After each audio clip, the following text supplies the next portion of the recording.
Hoy vamos a hablar de una investigación recién publicada, que es la primera que relaciona los mecanismos de inhibición descendente de la nocicepción y el incremento en el rango de movimiento. ¿Esto qué quiere decir?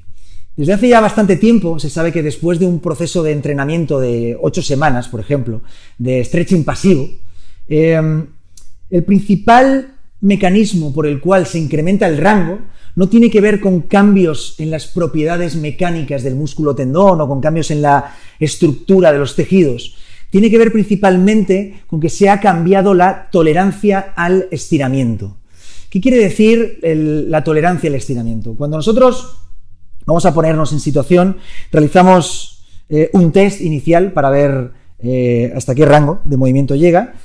Yo ejerzo fuerza hasta el punto en el que ella empieza a percibir dolor. Entonces ahí me avisa o tiene un aparatito, si es una máquina isocinética, que me dice, oye, hasta aquí llegamos, ¿sí?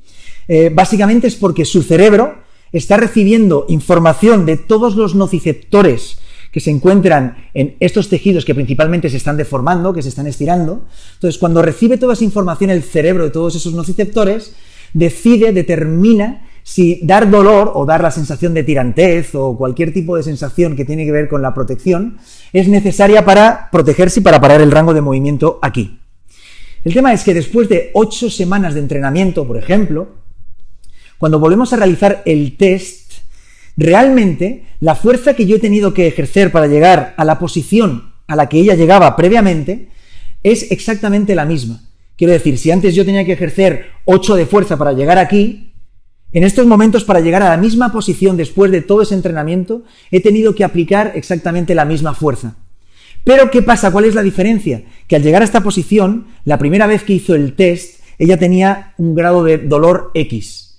Ahora, al llegar a esta misma posición, tiene bastante menos dolor o directamente no tiene dolor, tiene igual cierta sensación de tirantez. Y por tanto, me permite a mí aplicar un poco más de fuerza y llegar a mayor rango de movimiento. Por tanto, si hubiese cambiado realmente las propiedades de todos los tejidos, sobre todo las propiedades mecánicas, yo al llegar a esta posición, a la misma posición que ella llegaba antes, tendría que haber aplicado menos fuerza. Pero no, he tenido que aplicar la misma. Lo único que ha cambiado ha sido eso, que ahora puedo aplicar algo más de fuerza porque se ha modificado la tolerancia al estiramiento. ¿Y quién determina la tolerancia al estiramiento? Pues básicamente es el cerebro. ¿Y cómo lo hace? Pues cuando nosotros estamos deformando determinados tejidos, en esos tejidos se encuentran muchos nociceptores. Estos nociceptores envían información al sistema nervioso central o informan al cerebro de un potencial peligro hacia nuestros tejidos. Entonces, nuestro cerebro, en base a esta información que llega de todos los nociceptores, determina si es necesario generar dolor para protegernos y para parar el movimiento. Entonces, recapitulando, el proceso sería: genera una deformación en determinados tejidos. A partir de cierta deformación, los nociceptores empiezan a enviar señales hacia la médula. Esta información llega a la médula y toman relevo con otros nociceptores, que son nociceptores medulares, que finalmente llevan la información hacia los niveles superiores. ¿Qué pasa? Que es muy importante lo que ocurra en este relevo. Es muy importante lo que ocurra a nivel medular. ¿Por qué? Porque desde los niveles superiores se pueden activar mecanismos de inhibición descendente de la nocicepción, haciendo que, si vamos a poner un ejemplo, si está llegando 6/10 de nocicepción, esto es un poco a nivel didáctico, a la médula, en la médula esos 6 se pueden convertir, vamos a poner, en 2 o en 3. ¿De qué dependerá? De los mecanismos estos de modulación.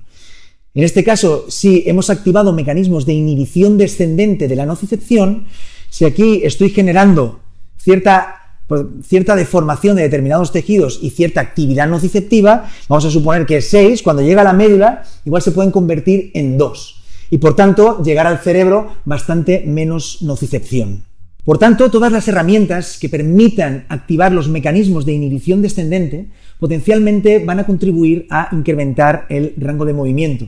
Por ejemplo, el foam roller se cree que incrementa esta actividad inhibitoria descendente de la nocicepción y por eso permite ganar rango de movimiento.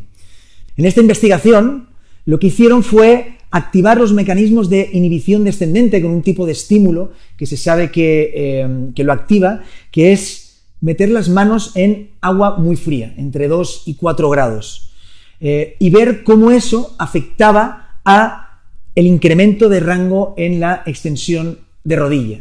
En este caso, un estímulo totalmente distal a realmente la zona donde queríamos ganar rango de movimiento, conseguía incrementar el rango de movimiento. Todos estos conocimientos relacionados con la limitación en el rango de movimiento y la ganancia en el rango de movimiento son claves para comprender, para interpretar mejor las valoraciones que realizamos del ROM, y por otro lado también son clave para utilizar las herramientas más apropiadas en cada momento de la readaptación.